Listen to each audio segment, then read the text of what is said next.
بسم الله الرحمن الرحيم. اهلا بكم حبايبي. النهارده باذن الله هنعمل اقراص بالقرنبيط على طريقه مطبخ ماما بطه، سهله جدا. جبنا قرنبيطه سلقناها. طبعا سلق ازاي عشان بناتي اللي حبايبي اللي لسه اول مره في المطبخ. هنجيب ميه في حله وهنحط فيها شويه ملح وشويه كمون يغلوا، وبعد ما يغلوا هنكون جبنا القرنبيطه مقطعينها بالشكل اللي انتوا شايفينه دون قطع كده، وهنحطها تتسلق لغايه ما نبص نلاقيها ايه استوت كويس بالشكل ده. بصوا بتتري على طول اهي. بعد ما بنسلقها بنطلعها نصفيها كويس وناخدها هنضربها في الخلاط. هنضرب القرنبيط في الخلاط. بسم الله الرحمن الرحيم. اخد القرنبيطه بالشكل دون وهروح اضربه في الخلاط، وبعد ما هضربه هوريهم لكم حبايبي. زي ما انتوا شايفين يا حبايبي، بعد ما فرمته طحنته في الخلاط بقى ناعم بالشكل اللي انتوا شايفينه ده.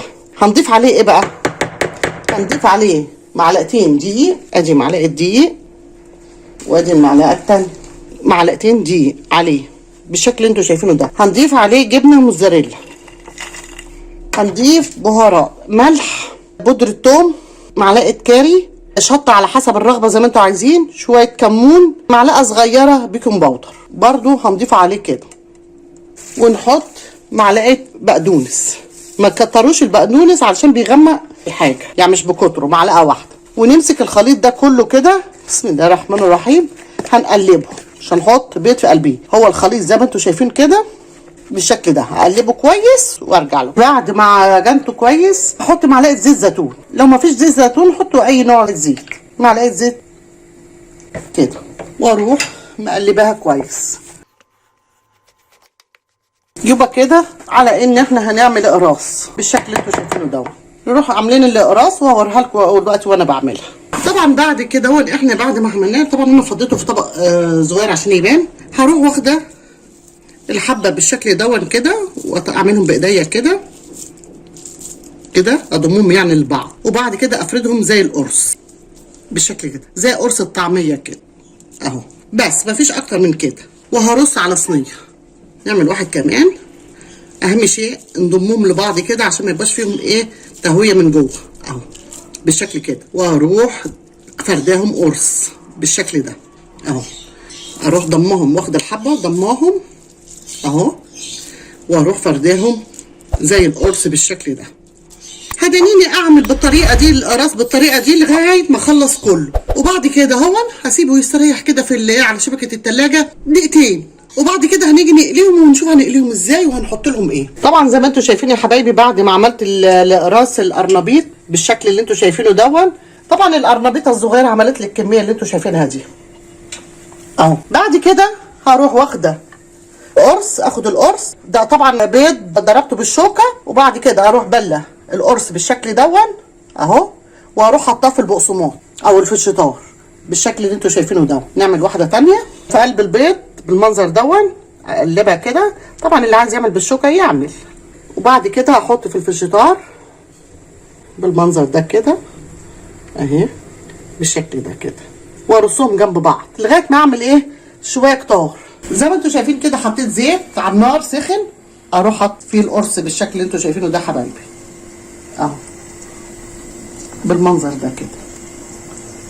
واول ما يحمر يبقى اللون الذهبي كده، اروح قلبها على الناحيه الثانيه برده لغايه برده ما تبقى لونها ذهبي، واروح مطلعاها وهنبقى مع بعضنا كده ونشوف. سهله جدا وجميل جدا. القرنبيط بالطريقه دي جميل جدا، ولا يشرب زيت ولا اي حاجه، وبيبقى طعمه حلو قوي قوي وهو بطريقه القرص كده. وطبعا احنا مدخلين له الجبنه الموتزاريلا بتدي له طعم كمان. زي ما انتم شايفين يا حبايبي، بعد ما بقى اللون الذهبي الجميل دون نبدا ايه نطلعه. نجيب طبق وفيه مناديل المطبخ ونروح رصين عليه بالشكل اللي انتوا شايفين نفشه ازاي وجميله، ولا اتهرت ولا اي حاجه، جميله جدا اهي. القرص بقرصه اهو، ولا اتهرت مني. وانتوا شايفين الزيت اهو قدامكم ما فيهوش الهواء بالشكل ده كده.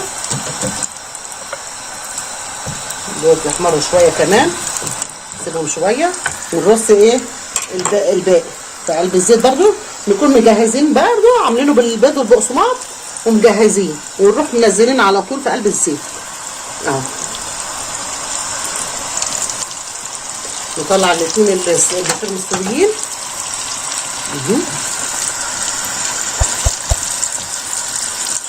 كده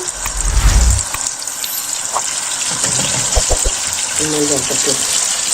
ونبدأ برضو نرص في قلب الزيت بقية القراص. جميلة جدا، والايام دي القرنبيط رخيص. شايفين جميلة ازاي؟ نافشة ازاي؟ نافشة وجميلة جدا، ولا مهرية ولا اي حاجة.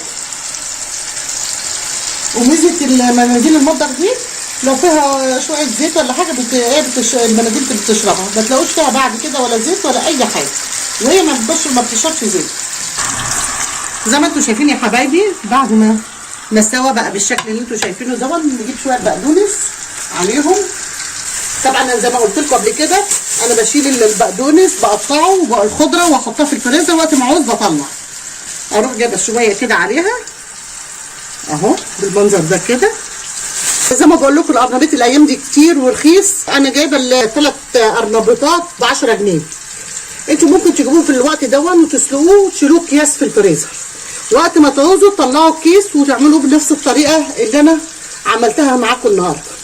بصوا لما بيتفتح من جوه، بصوا الجبنه الموزاريلا سايحه فيه كده، وطبعا جميل. شايفين شكله من جوه جميل ازاي؟ ولا غامق ولا اي حاجه ولا شارب زيت. جميل جدا، والطعم روعه ومقرمش في نفس الوقت. الطبقه اللي بره مقرمشه ومن جوه هتلاقوه طري كده وجميل.